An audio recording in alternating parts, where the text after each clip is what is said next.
Assalamualaikum warahmatullahi wabarakatuh. Saya Givi Bangsia akan mempresentasikan sistem informasi pemasaran dan survei pelanggan. Dosen pengampu Bambang Purnomo, SE, MM. Survei pelanggan. 1. Mengetahui kebutuhan pelanggan dengan melihat data-data pemasaran.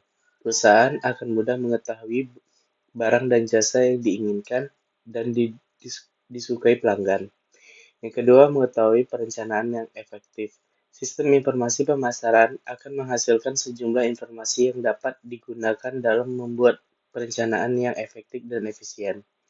Yang ketiga, mengetahui ancaman perusahaan. Sistem informasi pemasaran akan menghasilkan identifikasi dan menemukan masalah terkait para pesaing perusahaan. Dengan begitu, perusahaan dapat menentukan keunggulan yang lebih bervariasi setiap kualitas yang baik dan harga yang lebih murah. Bantuan marketing. Bantuan marketing adalah salah satu pemasaran yang bersifat pribadi atau personal, atau yang dipersonalisasi. Strategi bantuan marketing akan membuat orang seperti menjadi pelanggan atau konsumen utama perusahaan, karena setiap produk didesain khusus untuk dirinya.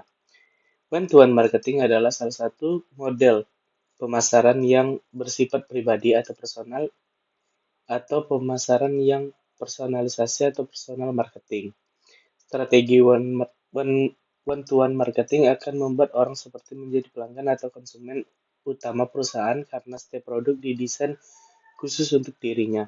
Pemasaran bantuan marketing dapat digunakan untuk meningkatkan kepuasan pelanggan atau customer service secara keseluruhan, loyalitas pelanggan, serta retensi pelanggan. 4 langkah bantuan marketing. Yang 1. Identifikasi prospek dan pelanggan. 2. Membedakan basis pelanggan berdasarkan kebutuhan dan nilai. 3. Berinteraksi dengan pelanggan secara personal. 4. Sesuai layanan produk dan pesan untuk setiap pelanggan. Kesimpulan bantuan marketing. Jadi bantuan marketing adalah sebuah konsep pemasaran yang membidik target marketing secara spesifik dengan produk yang dibuat khusus untuk mereka dan tentu saja dengan pesan komunikasi yang juga dibuat khusus. Dengan cara demikian mereka ada kesatuan antar produk, target marketing, isi atau materi pesan, bahkan media yang digunakan untuk mendeliver juga secara khusus. Definisi pelanggan. Pengertian pelanggan atau customer adalah seseorang atau individu baik dari organisasi, kelompok, atau instansi. Tentu yang membeli, mencoba, atau menggunakan produk atau layanan bisnis Anda. Memiliki pelanggan sebanyak-banyaknya merupakan tujuan dari setiap bisnis untuk meningkatkan pendapatannya. Pelanggan merupakan suatu dan tujuan dari sebuah bisnis. Semua bisnis pasti berlomba-lomba untuk mendapatkan pelanggan sebanyak-banyaknya, memberikan pelayanan sebaik-baiknya, dan memberikan apapun yang bisa mereka bisnis untuk mendapatkan hati pelanggan demi uang yang akan pelanggan keluarkan untuk produk atau layanan dari bisnis itu sendiri. Perilaku konsumen.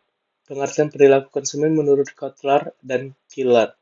Perilaku konsumen adalah studi tentang bagaimana individu atau kelompok dan organisasi memilih, membeli, menggunakan, dan bagaimana barang, jasa, ide, atau pengalaman untuk memuaskan kebutuhan dan keinginan mereka. Manfaat mempelajari perilaku konsumen. 1. Menarik pembeli lama. 2. Merancang strategi pemasaran. 3. Memprediksi tren pasar. 4. Mengetahui kompetitor. 5. Menciptakan inovasi baru. 6. Meningkatkan customer service.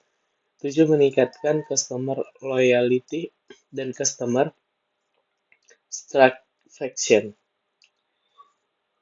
Faktor yang mempengaruhi perilaku konsumen. 1. Faktor psikologis. Faktor psikologis dalam konteks perilaku konsumen bisa diartikan sebagai gaya hidup, Saat seseorang memiliki gaya hidup yang lebih sesuai dengan produk yang ditawarkan, maka lebih cenderung untuk menggunakan produk tersebut. Dua, faktor sosial. Faktor ini terbagi di dalam beberapa kelompok setiap pendapatan, pendidikan, kelas sosial, dan sebagainya. Yang ketiga, pribadi. Aspek pribadi dalam perilaku konsumen lebih dikenal dengan nama demografis. Hal ini meliputi umur, jenis kelamin, dan pendapatan, dan lain-lain. Selain itu, aspek pribadi juga meliputi aspirasi atau keinginan pribadi konsumen yang mungkin berbeda atau bahkan tidak sejalan dengan kelompok di mana pribadi itu berada. Empat, faktor budaya. Faktor yang merupakan konsumen terakhir yaitu budaya. Di sini peran penting untuk memahami peran yang dinamakan oleh kultur atau subkultur dan kelas sosial konsumen. Pada intinya, dengan adanya kebudayaan, perilaku konsumen dapat mengalami perubahan dengan mengidentifikasi beragam budaya yang ada di masyarakat. Dapat membantu Anda untuk memprediksi produk yang Anda tawarkan bisa diterima atau tidak oleh calon konsumen. Kepuasan konsumen. Menurut Brown, dalam Linguistik DKK 2012, kepuasan konsumen adalah suatu kondisi di mana kebutuhan, keinginan, dan harapan konsumen terhadap sebuah produk dan jasa sesuai atau terpenuhi dengan penampilan dari produk dan jasa. Indikator kepuasan konsumen. Yang satu, seberapa bagus produk kita. Dua, kualitas pelayanan yang kita berikan. Tiga, harga produk kita sudah puas atau belum. Empat, kemudahan untuk membeli produk. Lima, bagaimana kita berikan, apakah materi iklan ini mudah dapat dipahami oleh konsumen. Service excellent dan kepuasan pelanggan. Pelayanan atau servis. Pelayanan adalah sikap yang berorientasi pada pelanggan dari penyedia produk atau barang atau jasa. Adalah memahami kebutuhan dan harapan pelanggan, mengembangkan produk yang sesuai dengan harapan pelanggan, menyampaikan produk pada pelanggan, membuat pelanggan dalam mengatasi masalah. Penilaian tingkat pelayanan. Pelayanan cenderung memberikan penilaian terhadap tingkat pelayanan yang kita disediakan dari dua dimensi. Yang satu, dimensi prosedural. Mengucapkan sistem atau prosedur yang telah tertata digunakan menyampaikan produk atau barang atau jasa pelayanan. Dua, dimensi pribadi.